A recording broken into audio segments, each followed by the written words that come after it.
Hey everybody, welcome to the Visual Lounge. My name is Matt Pierce. I'm going to be your host today, and it's going to be me today's, and we're not going to have a guest, but that's okay because we're going to be talking about some data that TechSmith has been collecting for really I guess we're getting close on a decade now, 2013, 2016, and again at the end of 2018, looking at why people start and stop watching videos, but really we call it the video viewer study, and it's really looking at preferences and ideas. But we're going to dive into that in just a minute because before we get going here, I want to make sure that you guys are aware of a great resource that is out there and available for you. The TechSmith Academy, of course. Go learn about making video. Go learn about screen recording, script writing, storyboarding, about creating job aids, and we've got more stuff coming soon to really enhance what you guys are doing out there to create better training content with visuals and video or documentation or sales content or marketing or whatever it is that you do. So always happy to pitch the TechSmith Academy because it's a dear project for us, and we love that we can give away that information. So as I mentioned today, we have no guests. It's going to be just me that you're going to be dealing with. So I'm going to be watching the chat today, and I want to welcome everybody. If you're watching, let me know where you're watching from because it's always fun to know where people are tuning in. I see Fred's here today. If my audio is a little bit lower, I'll bring it up just a little bit for you, Fred. So, and I see a question already. Is there a way to get rid of echo? Is there echo? Maybe there's echo coming from my screen. So let me know if there is, if it's from me or if it's on something else on your end. I think I've got everything muted, but you never know. Things can go wrong here when you're streaming from home by yourself. So let me know. But okay, let's get into some of this stuff because we've got a lot to talk about and a lot I want to go through. We're going to be trying some things out here today, so hopefully it all works. Okay, so I've got some slides. We're going to be looking at these slides let's see where they are over here. We're going to be looking at some slides because I've got some data that I want to call out. Now, all this data is available on TechSmith's website. I want to let you know that you can go find this data. We got blog posts about it. We've got the research reports that you can download. But what I'm going to try and do is contextualize it because sometimes I look at data and I say, this is great data, but what does it mean for me? What does it mean for me about creating videos? And we're going to focus on these 2 points. How do you help people start watching your content? And how do you keep them from stopping?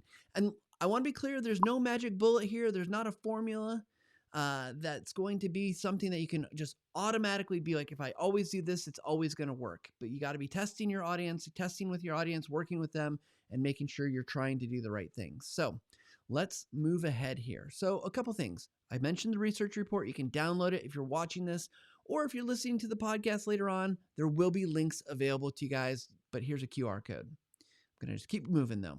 Okay, a little background on this study. I mentioned that we've done this in 2013, 2016, and again at the end of 2018.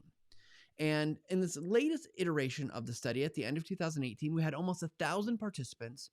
And a couple things that you should know is that they were not just US centric.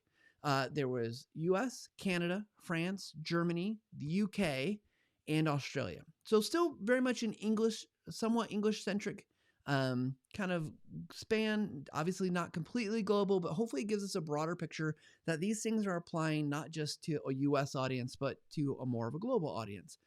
And they were asked to do something, or they're asked to tell us about a video that they watched that was either instructional or informational in the past 3 months for work-related purposes. So we're not going to get into the entertainment videos. We're not going to get into videos that are just for the pure joy of watching videos.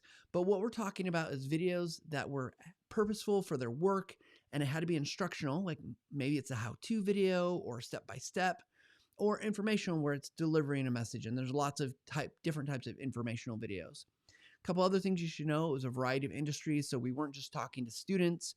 We were talking to people that were employed or self-employed or part-time. So 2 huge problems, right? We're all facing this when we're creating as video creators, whether you're doing that as an instructional designer, as a marketer, technical writer, whatever your field of work is. There's 2 problems. You got to get people to start watching your video, because if they don't start it, the problem is they're never going to get the information that they need, and you got to keep them from watching. So keep them from stopping watching. And there's a lot of reasons people are going to want to stop watching video, and it might not be anything that you're doing. It might be circumstantial, but understanding some of these things can really help us create, I think, more informative, more instructional, or better instructional videos that will be more impactful on our audience. Key thing here is remember, it is your audience that you're thinking about. They are the ones that matter. All right, so we need viewers to start watching, like I just said, and again, we need them to keep watching. So what are we going to do?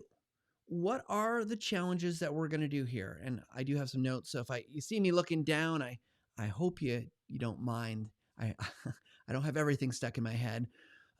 So the first thing we have to do is understand some of the elements, like what's going to go into the stages of like where are they looking for this, what are they doing, and then once they get watching, what are the things that they're looking for, generally speaking.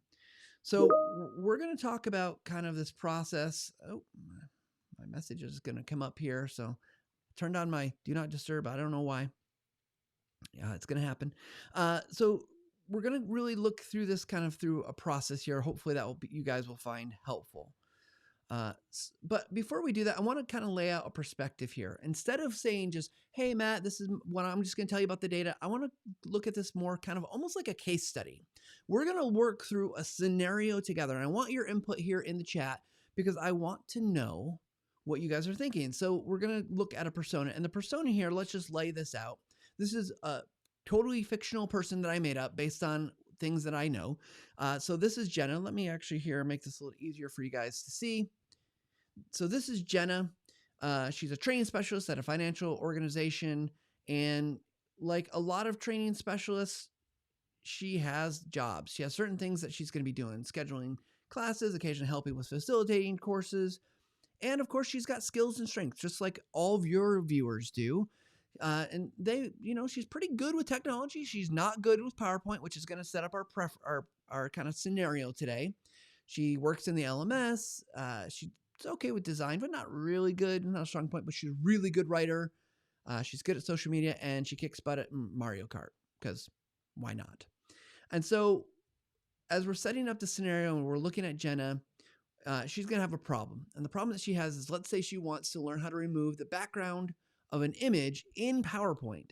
Now, of course, she could do that in a million other tools, but for our scenario, it's going to help set this up. So, she's typically watching 2 or more videos a week that are instructional, informational. She watches during those times. She's got some attributes. She doesn't like asking for help, which is why she might be turning to video. These are just some personal things about her that maybe make her a little bit more real for you and me. So let's get into our first piece of data. Keep Jenna in mind, though. How frequently do viewers watch instructional or informational videos? So when we looked at people who were watching videos during the study, like they're saying to us that they on average are watching 2 to 5 videos that are instructional or informational a week. By far the most, right? We see some people watching more, and there's obviously people that are watching less. But I think it's important to realize that we're going to see something here that is, I think, even maybe more important is that not so much how much are people watching right now, but the trend over time that we see in 2013, only 21% of the people were watching 2 or more videos a week. And now it's 53% of the people are watching 2 or more videos a week. And why is that important? That is important because people are getting more and more information for video. They're seeking out more video, I think. It's also probably a trend that more information is being delivered in video. So as we're thinking about this, we have to understand that your audience, if it's internal to your organization, is probably starting to expect to receive video more and more. And so we can just use that, keep that in the back of our heads that like, okay, so people are starting to watch more videos. So it's not like it's a forbidden medium or one that people aren't using. They're actually using it quite a bit. And I think we're going to see, and hopefully we'll do this study again here in the next year or two, but I think we'll see that continues to grow. All right. So next stat here. When are people watching? And to me, the most interesting thing about this is that it's all over the board. It's not that it's necessarily there's one that kind of wins out. That's, just the best. We see that, sure, a lot of people are watching in the evening, but why is that? Well, that's probably because a lot of us are doing things like home improvement. We're learning how to bake. We're doing all these other things that are happening. And as we do that, we're going to be turning to video. So just keep in mind that there's no one time that people are watching. I mean, a lot of us don't watch at night, past midnight. We're not watching a lot in the morning. We're probably waiting until we get some coffee in us or some caffeine or whatever your drink of choice is to get going. But it's, one of the things we just want to be aware of it. So, okay, we got some viewing behaviors. We know when people are kind of coming in and looking at things. And we go ahead here. Let's look at the next thing. So let's talk about Jenna's problem. I mentioned this really briefly before, but I want to mention it again. What's our persona Jenna is wants to be able to remove an image from the background image in PowerPoint. So she's got a photo she wants, and she wants to take out the background. Maybe it's a cutout, a person, kind of like something like her picture here. And that's not easy to do. So she's got to go figure out how she's going to learn how to do that. All right, so what does Jenna do? Well, there's probably a lot of options that she could take here. So what does she do? Well, maybe she works at a big organization and she can go search SharePoint, right? She can go look on SharePoint for that information. And it maybe isn't the best place to look. Maybe that information doesn't exist, but she's probably going to start someplace, right? So if not SharePoint, maybe she goes talk to a coworker. And if she goes talk to,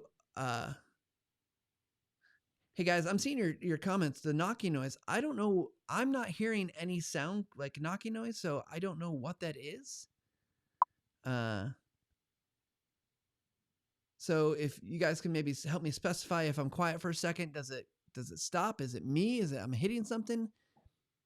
Because I don't hear it. So that's the fun of live, and without the delay, I don't know what we're talking about.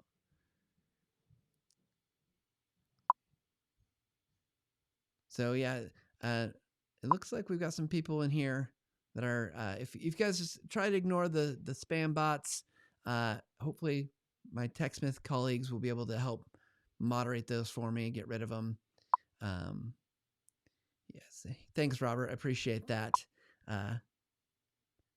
Sniper says it's the typing. I'm not typing. I'm clicking to move the slides forward, so hopefully it's not that. But let me know if it gets too bad. Okay, so one of the things I want to point out about Jenna and the coworkers, though, is that with coworkers, we said she's fiercely kind of independent, doesn't like to ask for help. So maybe she isn't going to ask her coworker. That's an option. A lot of us would probably just go search Google for it, right? This is what we do. We would go to Google. We type in, how do I remove a background image from PowerPoint? And then, some of us, we might even say, ask if we could go, let me Google that for you. I don't know if you guys have seen this site before, but here we go. You can send this to somebody. Just kind of, I'm being a little facetious here. But we know that Google is a hugely popular place to go and find answers. It's the world's largest search engine. And of course, people are going to be searching for answers there. But she has other options, right? She could go to the second largest search engine, which is YouTube. I like to call it the first largest search engine, or the first largest how-to engine, because there's so much great content. I just had a stat that I was looking at and I shared in a presentation yesterday that over 500 hours, I think it was 500 hours of content is uploaded to YouTube every minute. And a lot of that is going to be how-to content. Now, I get inside of your organization, you may not want to have content coming from these outside sources that's unverified, unregulated, and uncontrolled.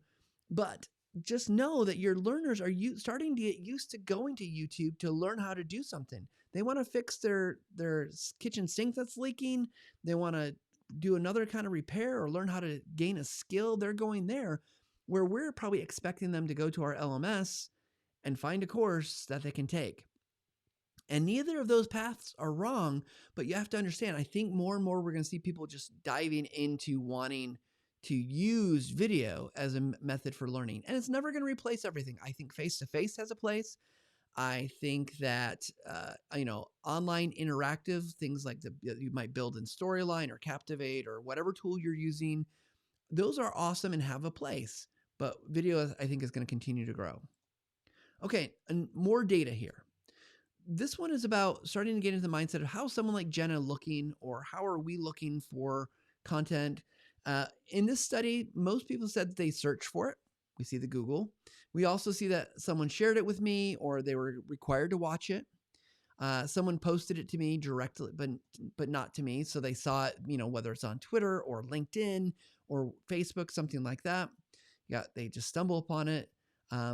Some people just can't remember. So people are finding videos in a variety of ways. And I think this is important to know. If people are searching out, half of people are searching out information, we need to make sure that when we are going to be out in a public space or even inside of our organization, that people can find us.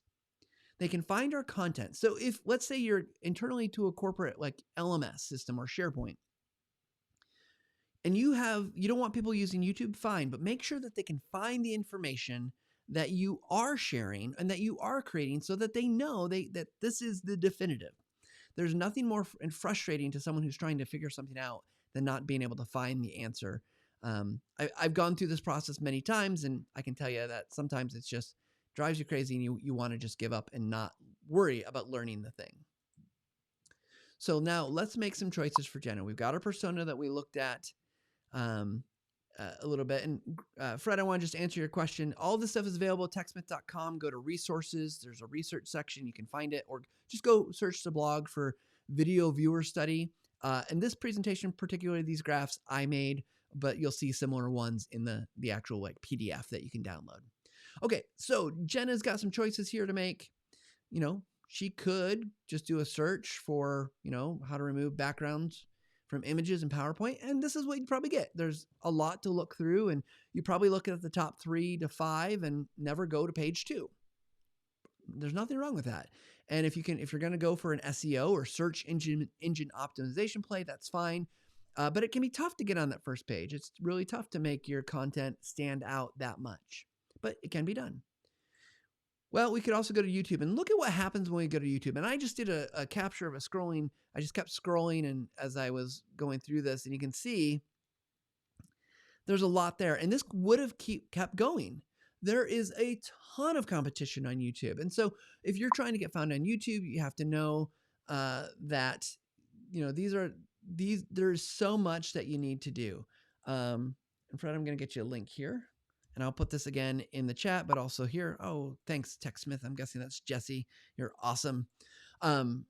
So when you're in YouTube, you got to stand out. Now, let's look at a few things that are going to help you to be able to stand out.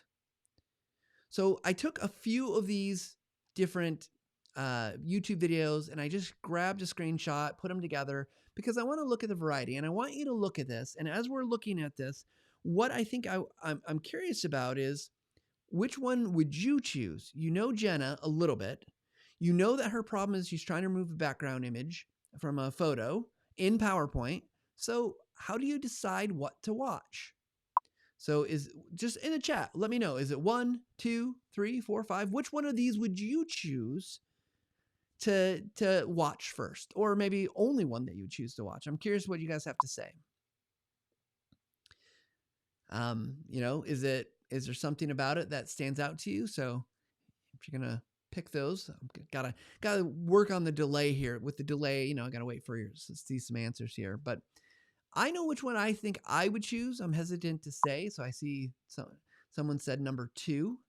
That's a good option. I think these are all pretty good options. I think I did try to choose ones that looked better than some of the others. We got Ben is saying number 4. And you feel free to also say why you choose those. Like what about them makes it stand out to you? Like, is there reasoning for that? But we'll keep putting your answers in. We see a 3 coming in. So we got some variety of choices, right? Different answers. And I'm guessing you have different reasons for each one. So let me just move through these real quick. Okay. And so why? Well, your viewer, whether you're thinking about it really consciously or not, you're making decisions based on a lot of things. And there's a couple of things that we found in our study that I think really make a difference. Now, we're really trying to get people to watch, right? And so the things that getting them to watch is, at best it's going to be tough. So here's some of the things that people said in the study about why they watch the videos that they said they did. Number 1, title and description were interesting or intriguing. So there's something about that title that plays a really important role because it's telling you, it's like, hey, yes, this is going to help me. This is the information I need. Number 2, the video length was acceptable. Now, notice it didn't say it was the shortest. It said it was acceptable. Now, it's hard for us to define what acceptable is. There's so many circumstances or situations where, you might want something that's like a minute long, or you might want something that's 15 minutes long, depending on what you're trying to do, the complexity, and how deep you're trying to go and learn. So the next thing is the video looked entertaining. Maybe that's important to your audience. Maybe it's not. It had a lot of views. So maybe there's social proof there that as people look at the video and they're like, oh, well, this has like 100,000 views on it. It must be good. Whether that's true or not is we could debate, and you'd want to, kind of look at it. But if it's getting that many views, why? So that's another kind of piece of this. I'd seen content from the same author or company before, so it becomes a trusted source. That's great. You want, especially inside of an organization, you want to be a trusted source. You want people to be like, oh, hey, we know that Jesse made that video, so it's going to be good. I want to watch it. Next one down here is kind of similar to, in at least the numbers. The thumbnail was compelling.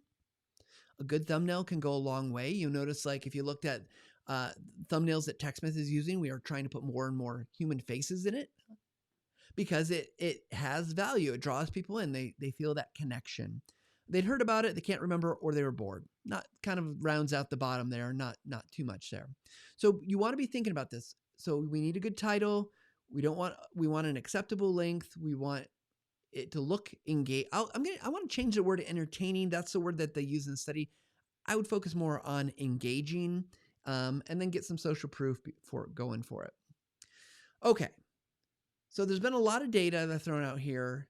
And what I want to say at this point is, this is a quote from Albus Dumbledore from Harry Potter. If you're not a fan, that's okay.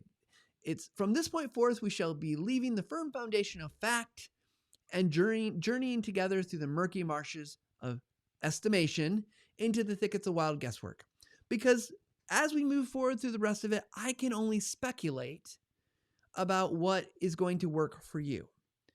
Without knowing your audience, without knowing your content, without knowing your circumstances and situation, there's only so much I can guess at. And I'm happy to talk about those things and work with you on those things. However, there's only so much we can do without being like, I don't know, it depends. And I know it feels like a cop-out sometimes on those answers, but that's the way it really is. So I just want to be clear here as we look forward. Okay. So as we go back to looking at these, we can see the title. Now, there's a couple things here that I think are interesting. I know, I think it was someone said 2, right? They said, so the second one, PowerPoint 2013 background removal. One of the things I like about that one, and actually 3 and 4, is they give a year for the product. If you're using PowerPoint 2013, that's for you.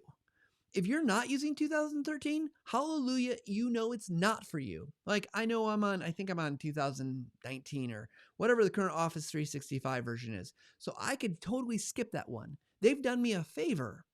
And that's not a bad thing that they cut me out as an audience. They don't need me as an audience. I'm not going to do them any favors to their view time, their watch rate, or I'm not even going to pay attention to it if I click on that one because it's not the right video for me.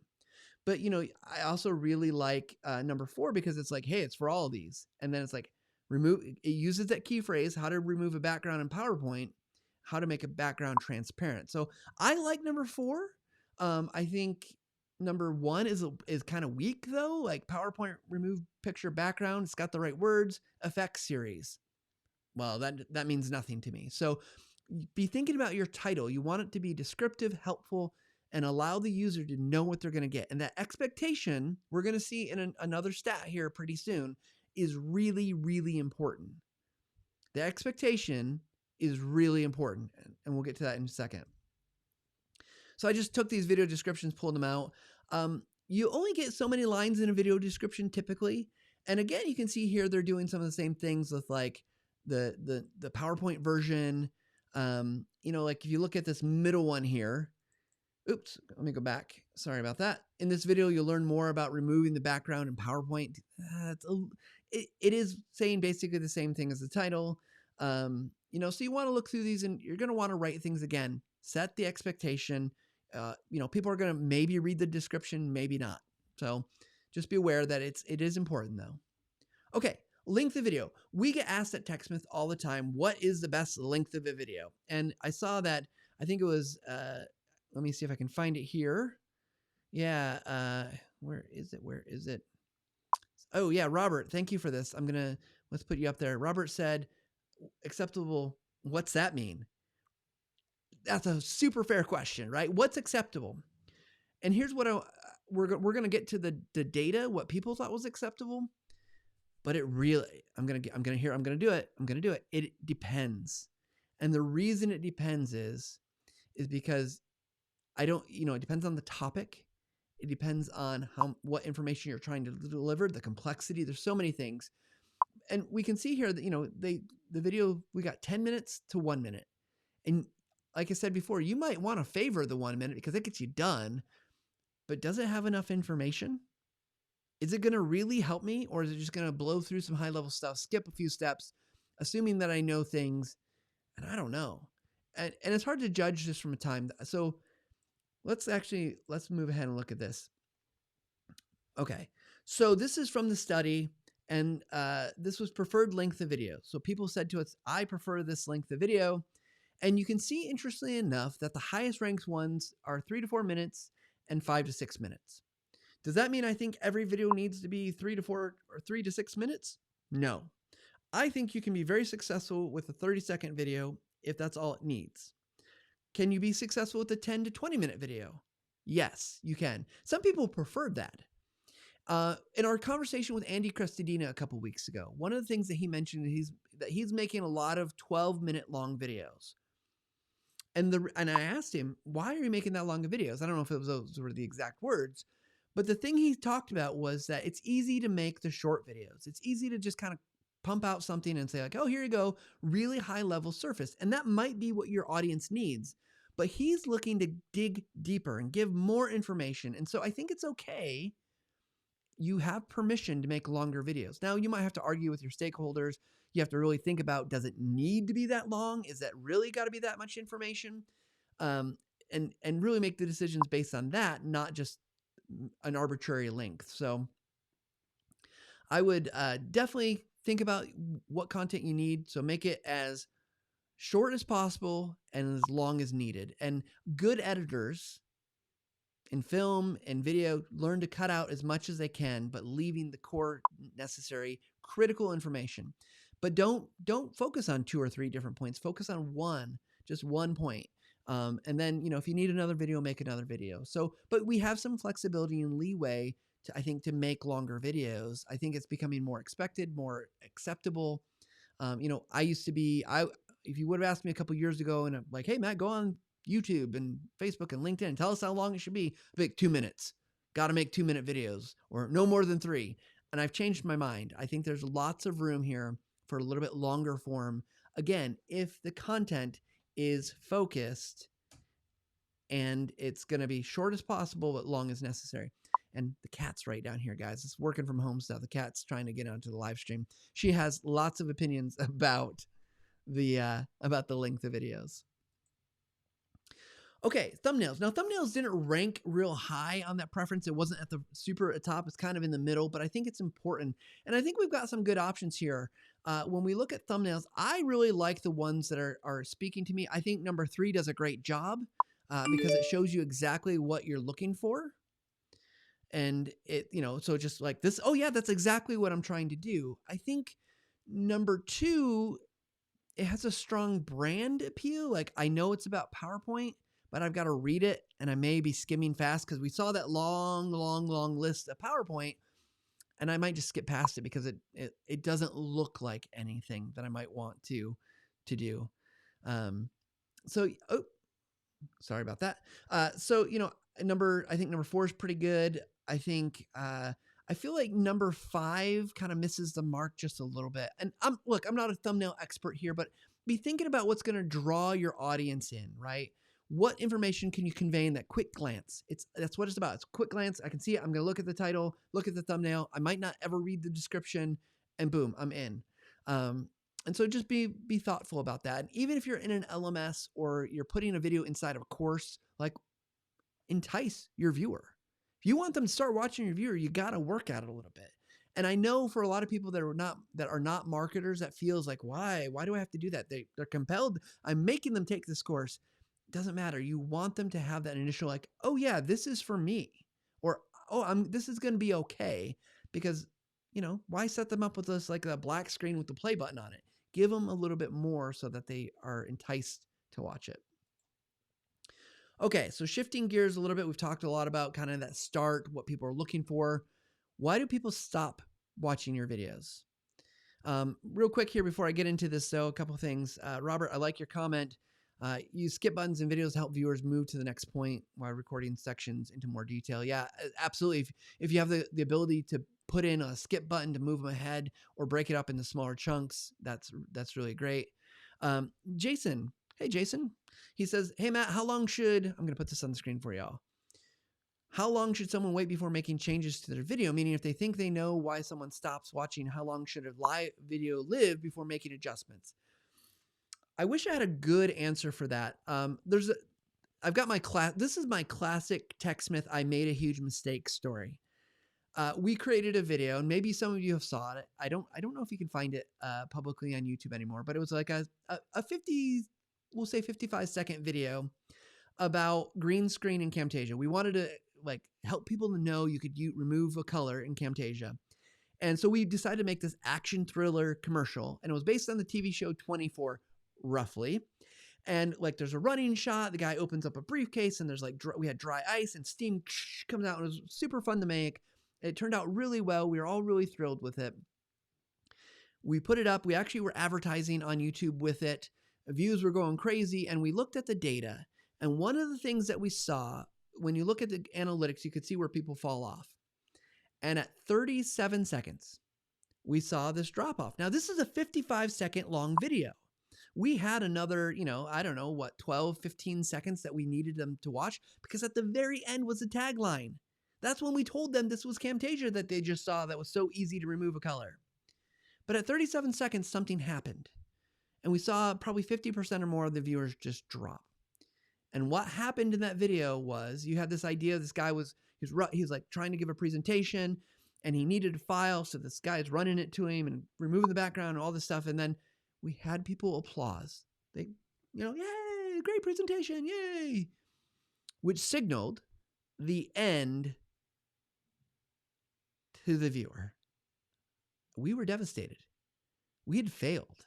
We'd put money on this, and we had failed. And so, we didn't go reshoot the video. We did go in and add some things as like, hey, from Camtasia, from TechSmith and stuff like that. It was never really that successful at that point because people still, we signaled the end. And so, Jason, to your point, if you can get the data, like you're probably going to have to watch a little bit to get enough data. It depends on how many views you acquire, how quickly, or how fast you can get enough kind of a understanding that that's happening. But, I think a lot of this is A/B testing, trying things out. If you think it's not working, try making a change and seeing what happens. You can always put the video back to the way it was because you have that. And so don't hesitate to do it. There's probably times when you want to make sure you have enough data that you're really understanding what's going on, what needs to change. So that would be my advice. It's a great question. It's really hard. You and I can chat more about that afterwards if you want offline, but I think it's an important thing to know. Know that you sometimes have to change things and watch the data to see what's happening. Speaking of people stop watching, number one reason people stop watching is they were not getting the information they expected.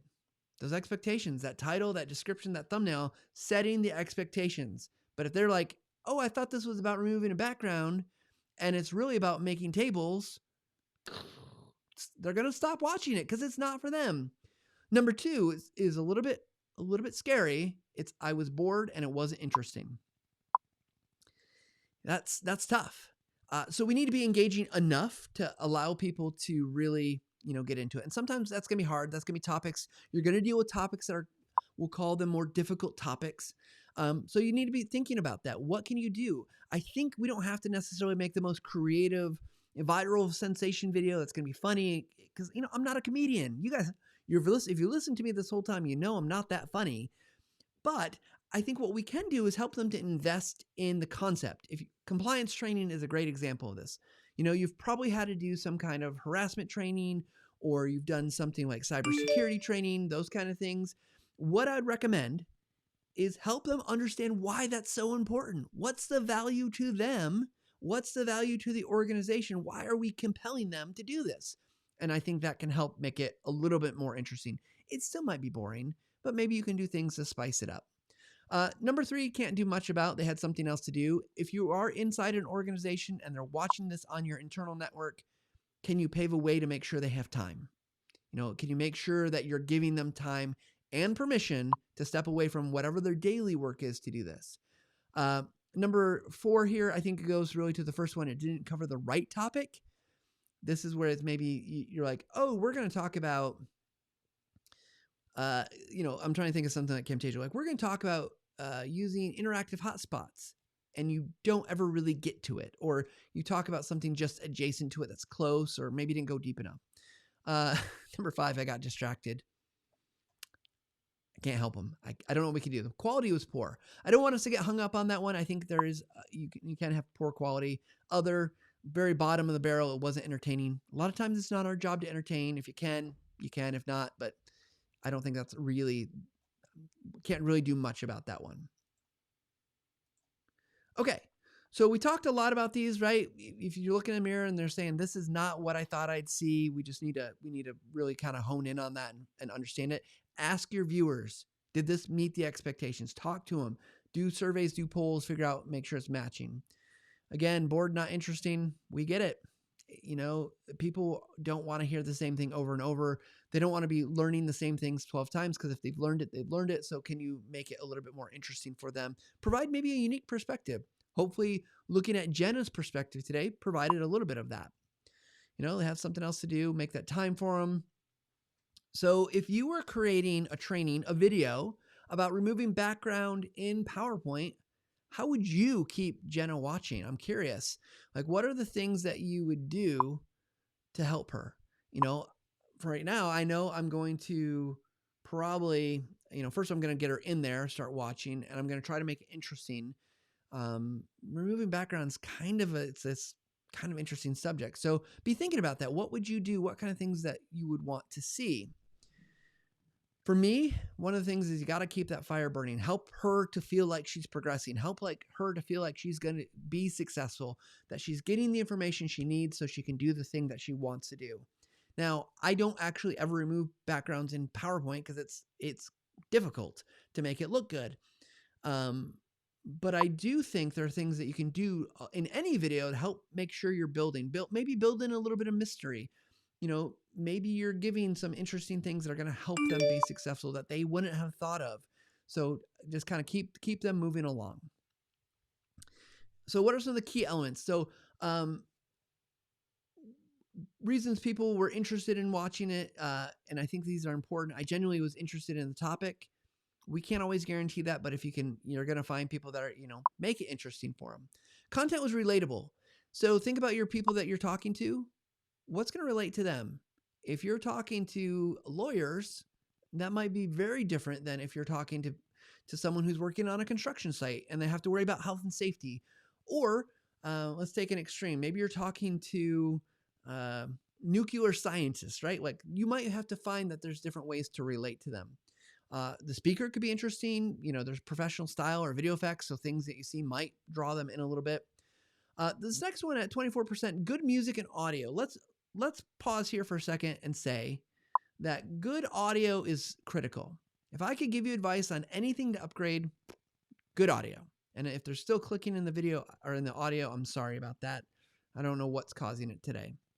But music can be challenging if you are teaching, if you're giving some advice, you're giving some, you're talking to people about, a variety of things like, and you want this music background, but they're trying to learn. What happens is people can't process both the narration and the music at the same time.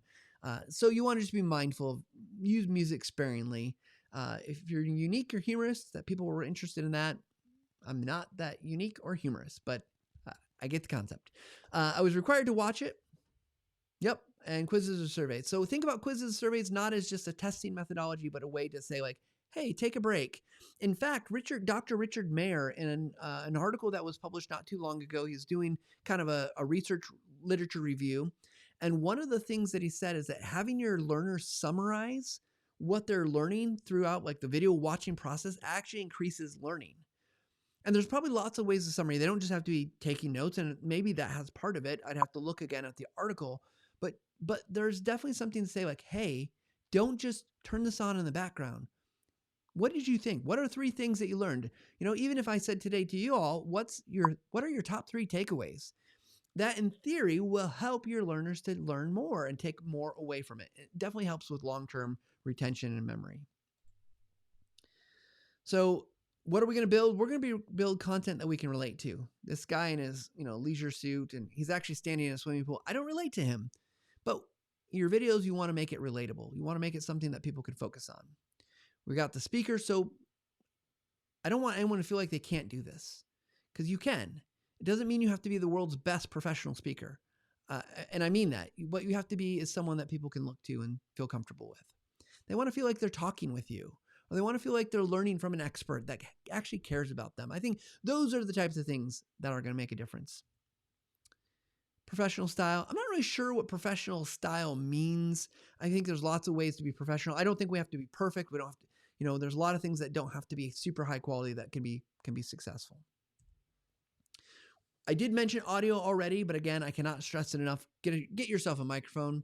Think about what types of videos you're going to make. Get a lapel, get a shotgun, get a Blue Yeti is kind of like the universal mic. If you can find one, I know there's some short supply given the world health issues that are going on. But really invest in audio. And then if you're going to invest in more stuff, then invest in lights, and then you can invest in a camera. And of course, you don't even need a camera. You can just use things like Camtasia as well. Okay, so changing gears again a little bit here. So in the study, we not only asked for people's thoughts and opinions, we asked them to send us videos that they thought were good examples of instructional or informational videos. We got 95 different videos that our team went through and they coded and looked at and said like, hey, what are the commonalities between these 95 videos? What things do good videos, as purported by our participants, what do good videos have in common, or what are the common traits? And here's what we see. Number 1, they had clear voiceover, clear audio that was easy to understand. Absolutely. The next one, it had camera video. So if they were showing any real world content. I think a lot of them had that. I don't think it's necessary, because you can do great videos with screen content as well. Number 3, and this is interesting, it had hyperlinks or a call to action, which we would refer to as a CTA. Basically, they gave them a next step. 64% of these videos gave a next step. You might not have a next step, but maybe it's a sign that's, make sure you check it off that you've done it. Maybe it's go learn here. Maybe it's another resource, here's a link, whatever. And so you want to be thinking about like, hey, what's next for this person? And that was a commonality. A lot of them had title clips and intros. They had text overlays. They had transition effects. 49% of them had visible speaker in the video. There's some research out there. I won't get into the details, but use with discretion. You don't always have to be in the video. I'm doing it here because I want to connect with you. Hopefully, that's my reason. A lot of them had background music. They had an out clip. A lot of them did screen recording, call-outs, graphics, PowerPoint slides, and so forth. So the thing that I love about this is like, oh, well, these are things that are common. The thing that I don't like about this, and why I sometimes am hesitant to give this data, because I don't want you to think if you do all these things, you've made a great video. If you selectively choose the things that are going to help your audience and make sense for your video, that's when you'll be successful. And so don't just go through this as a checklist. It is not, I need to do all these things. Pick a few of them and do them well, and you'll have better results. So Robert, you said the focus of Camtasia is educational and for demonstration types of videos. It's been great to see TechSmith adapt some of Adobe Captivate's LMS features, including branching. Yeah, and I'll say just for the record, the interactive hotspots is pretty limited. It's not meant to be like Captivate or Storyline with branching, but it is some things there. And that's been there actually, gosh, I think it's been there since Camtasia 3 or 4, or even before. which is like 2006. So it's been there for quite a while, a little bit hidden though. So we talked a lot about these real world video contents. Again, I want to emphasize you don't have to have real world video content. If you do, your smartphone, it can be good enough, right? Like it doesn't have to be this perfect camera video. I feel very blessed to have a nice camera, but I didn't start off with it. You don't have to start off there. You grow into the things, and then you want to learn how to use them well. I want to go back to this point because I think it's super important here, and we'll go just through, and I'll try and answer any questions I've missed here soon. But relevance is key. Your video has to feel and be relevant to your audience. If it's not, all the other things don't matter. You can have the high-end film quality. You can be making a motion picture that is beautiful, and it's going to teach people to know everything they need to know. It doesn't matter if it doesn't feel relevant. If they don't start watching it because it doesn't seem to be relevant to them, or if they start watching and it's not relevant, they will stop. And all this, make it good enough. Just make it good enough. And what's good enough? That you're going to have to decide for your organization, for you. I look at a lot of videos I've done over the last 6 months, and a lot of them are just good enough. They're just good enough. We've grown our quality. We've taken time to grow because we felt like it was important to do that as a company that makes a video tool. However, if your smartphone's all you got, learn how to use it a little bit. Get on camera here. You learn how to use it a little bit and go from there. Your video doesn't have to be Hollywood quality. It doesn't have to be perfect. Put perfect aside. There is no perfect video. There is no perfect thing that you're going to create, but it just has to be good enough. And you can decide, there's lots of levels there, lots of layers, and your good enough may not be some other company's good enough. So just keep that in mind. And again, focus on audio, microphone. If you're going to use music, bring it down. And then your visuals. Don't just settle for if you're going to use standard images and stock photos, get us something a little bit more engaging, a little bit more interesting. Hopefully you found the ones I'm using to hopefully do that for you a little bit. As we come towards the end here, I think we're just about there. Connect with your audience. Look them in the eye. If you're using camera video, talk to their needs, make it for them. You're not making video for you. You're making video for them, to train them, to teach them, to inspire them, to inform them. Shoot, some of you are probably making videos to entertain them. But whatever your purpose is, you want to connect with them. Think about that persona. Think about your Jenna. Who are you talking to? Why are you making that video for them? And what do you know that they need? And as you do that, as you internalize that, you'll be much better off and in a much better position to make a video that's going to be effective. Because that's what it's really about. You're trying to make a video that's going to help them. You're trying to make a video that is going to reach to them and help them to accomplish the thing that they need to accomplish. I'm speaking mostly about instructional video, but even in informational videos, right? So that also knowing that audience, connecting with the audience is going to allow you to get rid of stuff that you don't need. It's going to allow you to cut it out and say nope, that's not for this audience, or they don't need that. Or they need that, but it's not until later they need that. They understand this. So I think this is important. It's hard to do that. I want to be clear that I don't think there's a magic bullet here that's going to say yep, just do X, Y, and Z, do that. I think really when it comes down to it, this is hard. It's not easy, but I think we can get good at it, and it takes practice. So keep practicing. So back to Jenna's problem. Hopefully through this, as we've looked at her problem, you can start to see some things that if you were making a video for Jenna, what would you do? You could focus on your title, your description, your thumbnail, how long, packing in just the right amount of information, thinking about how she's going to react to that content. I know there's a lot of variability. If you're not working with Jenna, you're working with Helga, and Helga is a very different demographic. You're going to have to consider those things. Or maybe you're working very broad, like our TechSmith audience. We've got people from all across the globe, all sorts of age ranges, categories, likes, dislikes, preferences, things they don't like. It makes it tough. But try to really hone in on those key things, and I think everything will be good. I'll put this up here again, just if anyone wants to pull up your phone, scan the QR code. I can actually, let me go back to make it a little bit bigger. I think we've had the chat. In the chat, we've put the link a couple times. If my TechSmith colleague is watching, if you can drop that again, I'd appreciate it. Thank you. Let me go through here, and I don't know if there's any any more questions. So Robert says, want more viewers? Add a line in your email with a direct link to live notifications on. Then viewers will get notified on their devices. Think of this the same way you build your email list. Yep. Then imagine adding in details into your live shows to 5K. Yeah, that'd be awesome. So thanks, Robert. Let's see. Going through some questions. Fred asks, is it best to be down to earth as a speaker? Also keep in simple layman's terms for new learners. It depends. I think it depends on what your audience expects. I like being down to earth. I hope I'm down to earth. I hope I come across that way.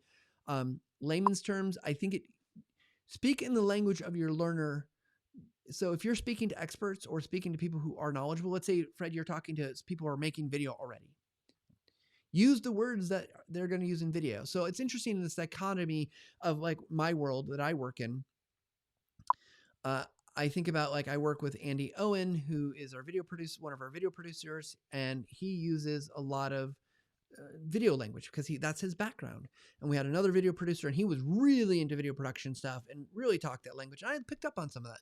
I found it was easier sometimes to talk in their language than it is I'm an instructional designer who was kind of homegrown on learning video. I've learned to do all this stuff a lot on my own with, mentoring from some people at TechSmith. But when I'm talking to people that have never made a video before, I don't want to scare them. So I go with kind of the simpler concepts and terms. So I think it just really depends on what you're trying to do. But great question. All right. All right. So it looks like we got a lot of great comments, a lot of great conversations. So this has been awesome. I appreciate everybody tuning in today. I do want to mention a couple things. First of all, this gets recorded and turned into a podcast. The podcast will be launched. This episode will go out probably sometime, I think next Wednesday or around there. You can subscribe to the Visual Lounge wherever you're listening to podcasts at these days, Spotify, Stitcher, Apple Podcasts, Google Podcasts, everywhere podcasts, whatever it is you're listening to. So if you missed any of this and you want to go back and review it, or you just want to listen to it again, we've also got other episodes that we're releasing. I think right now we're at 2 a week. We're going to eventually get back to 1 a week, not to overwhelm anybody, but just trying to get so much information out there. So, yeah, Fred, you asked a question though, is it streaming on Facebook? We're streaming on 3 platforms. We're on Facebook, YouTube, and LinkedIn, all at the same time, simultaneously. And so that we're trying to just reach everybody that we can.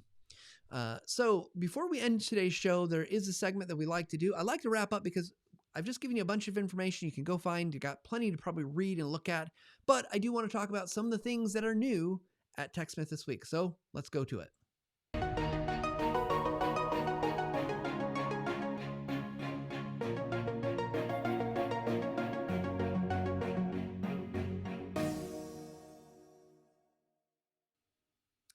All right. So what's new at TechSmith this week? We've got lots of great information. In fact, it's getting to a point where I'm going to have to be maybe a little bit more selective about what I'm showing you guys because there is so much. So let me go over here to my screen here.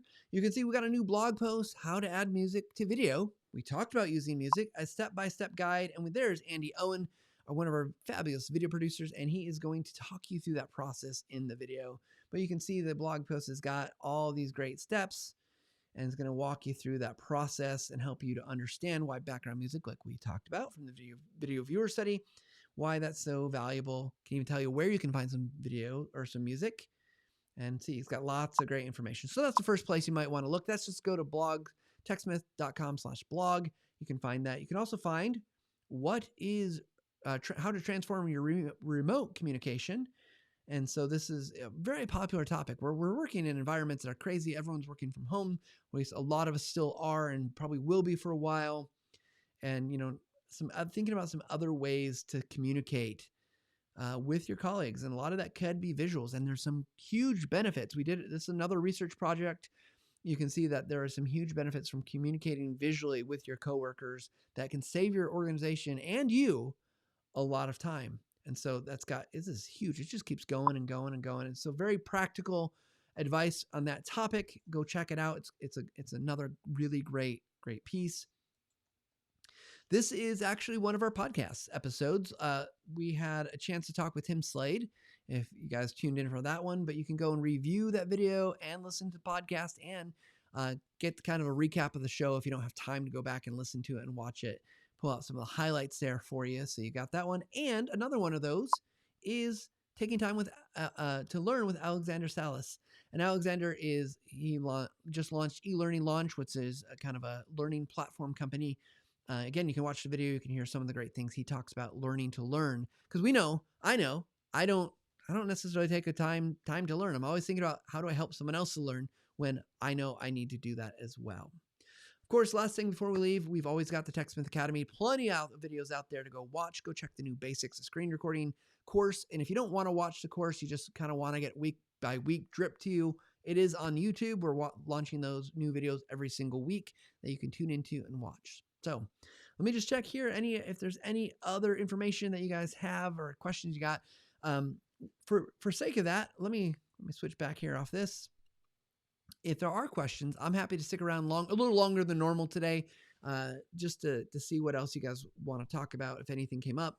But I appreciate everyone's comments, thoughts, and questions today. It's super glad to have everyone tuning in, and we're so grateful. So I'll give this a second just again, the delay in camera to chat, I know is a little bit slow.